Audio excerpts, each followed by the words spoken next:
And where lies the truth? Well, I heard that Deanna was a printmaker, and I'd been collecting all these cuttings, not knowing what to do with them. So the first thing that Deanna did was started to sort them. In the beginning, in order for it to all, we didn't quite know what to do with them. I had no idea of the obsession that was behind all of this. So David just invited me over and said, oh yeah, come and have a look. And then I got there and then there were just thousands of clippings. So how long had you been collecting them for? I don't know, but it'll be more than 5 years. Maybe 10. 15? 15. Yeah. 15 years. I'm not that old. Yeah. Well, I just needed somebody to help me get organised, but Deanna really took over. Did not. Well, this is an index of all the cuttings. As in the collaboration, Deanna kept saying to me, well, yeah, but what's the point?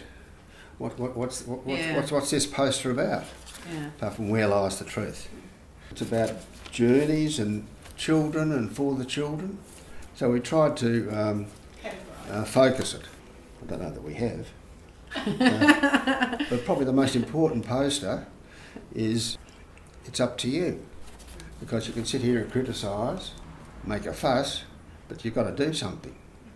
And it's one thing to just comment. So it really is up to you. That's the punchline. Because it's democracy under attack.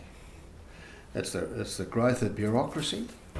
So what I would like people to be aware of is that it's being watered down, the pure concept of democracy. Well, we started looking at, how are we going to format it? How are we going to actually convey David's message? How's it going to make an impact? So we started actually, looking through history and through print and looking at the Russian constructivists and looking at data. And so we're quite heavily influenced by their strong visuals, lots of geometric lines and bold colours, and we just wanted to push it that little bit further and relate the print to print media, so to have the newspaper quality come through, and we kept it in the spirit of the way newspapers actually print. Like there's a slight offset of registration, and it's just that kind of rough printing as well. One of our continual discussions, disagreements, was about more colour, because I know the colour sells for my last life, and so I think that was part of my input to try and get more colour into the posters.